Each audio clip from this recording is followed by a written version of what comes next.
What's up, dirt people? Thanks for watching, thanks for coming back. Another install video for you guys. This time these Super Springs from Super Spring International, they are for a Colorado, not a ZR2. So the height difference on a ZR2 is about 2 inches, so these kind of fit right here. Like, it's already on the jack. You could install them without taking the tire off or the wheel, but I did it just so you guys can see better.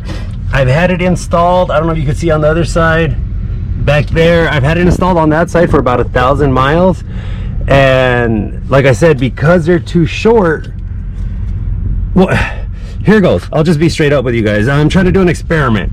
The ZR2s, all mid-size, just because of their wheelbase, they're real bouncy and slappy in the back. If you've ever been through whoops or just choppy stuff, you know what I'm talking about. You end up bumping and you're just riding on your front tires. This should aggravate that even more. Standard logic. Every builder that saw me doing this told me right away, you're making it worse. But here's the thing, since they're too short, since they're for the Colorado, I don't have to remove the stock bump stop. So this will still be the standard bump stop location. It's still gonna stop where it's supposed to at the factory. These won't engage till late. That's why I drove around for 1,000 miles on those, just to feel the difference when I'm hitting bumps, when I'm going over driveways, all that. They don't engage, at least not enough for me to feel them. So my logic is they're gonna engage late and they're not gonna get fully compressed because they're still running stock. I'm thinking it might retard the cycling instead of aggravating the springy. So I could be completely wrong. I'm prepared to be completely wrong. They have a good return policy. I'm not going to though, but if you guys want to experiment with it, it's kind of foolproof. I'm gonna slap these on, show you guys how, and then I'll take it out to the dirt and test it. And the only tools I used was my impact. What is this, 9/16 socket? How to use a ratchet, an extension, a jack, and what was this guy? 5/64 apparently, Allen wrench, and some Loctite. That's all you need. Oh yeah, a jack and some jack stands, my bad. So first things first, put the plate to it. Some Loctite. I can't do this without making a mess. And then just tighten this down. So now these are just gonna go here, strapped up against here, and then held on with these. So to put these brackets on, start with the inside, put these 2 bolts on already, and just push them through the back. And be careful because you have sensors back here. So be careful not to snag anything. Just go visually check your work on the other side before you start bolting stuff down. On the other side, oh.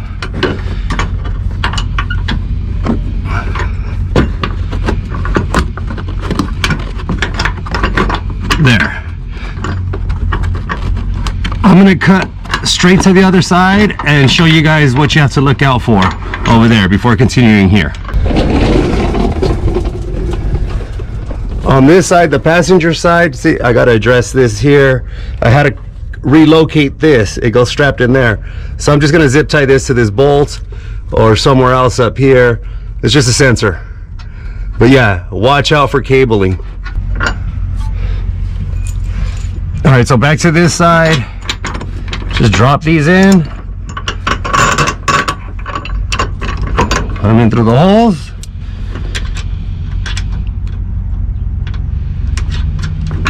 And you're good.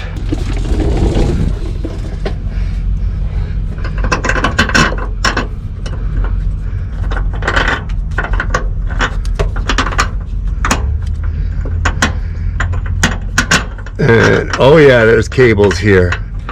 Just be mindful of all your cables. I'm not certain it's going to be perfectly square, honestly, but I think it'll be okay.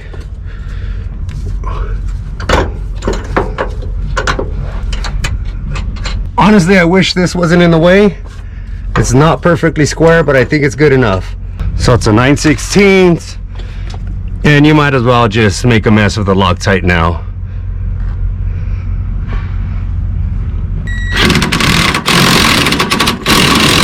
And it's kind of a tight squeeze in there because the angle, so you might have to get a wrench instead. Don't go all the way, just to make sure you're not catching any cables over there. Start tightening up that side.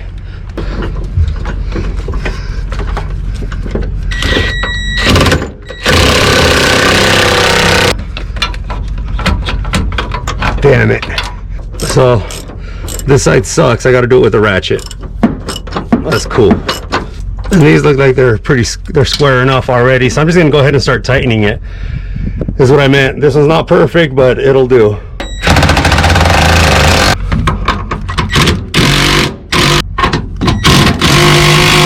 And that's it, we're done. You can see here it doesn't engage, and the jack's on the ball, so this is where the suspension would be resting anyways. So I don't know, hopefully, like I said, this is still the stock stop location, and use jack stands because it's pretty sketchy under there, but it should be ready for testing. So the install's over. We were lucky enough to head out to the desert with RW and some friends to test some of their parts and some of ours as well. I stuck a camera under so you guys can see the springs in action on this baby whoop section. They're not horrible whoops by design. You can go around 20 miles an hour, 25 miles an hour in a stock truck. So I wanted to see what the springs would do. I was able to nearly double that. I was surprised to see how much the springs helped with axle wrap. As the suspension cycling on the little whoops, I was able to keep the power down. The first one was shy, but after that, I just kept powering through. It helped me keep the nose up because I kept putting power down. And I was able to go about 10 miles an hour faster than normal. Just keep powering through and it landed flat. The more gas you gave it, the better it liked it.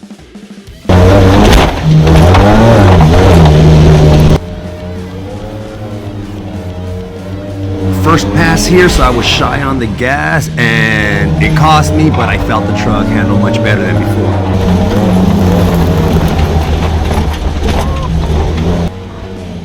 So more confident, but still a bit shy because first time heading the opposite direction.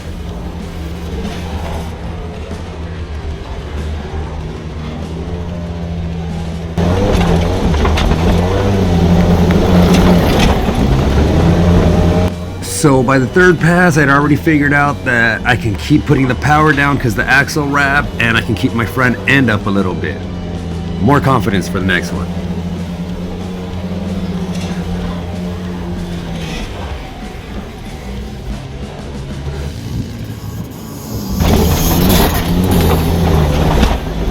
So fourth and final one, we got to race some dirt bikes, way more confident. Full disclosure, I have leaky front shocks, I need to replace them, and I had the new RW front bumper. So I'm pretty impressed with how well it handled on the front end.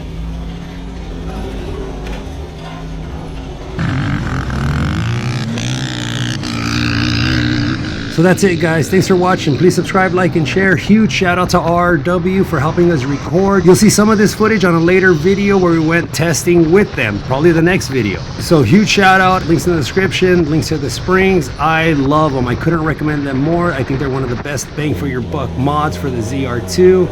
Also, I gotta repeat that these bump stops are made of microcellular polyurethane with thousands of tiny air bubbles that vary in density, making them progressive and not just a mass of rubber.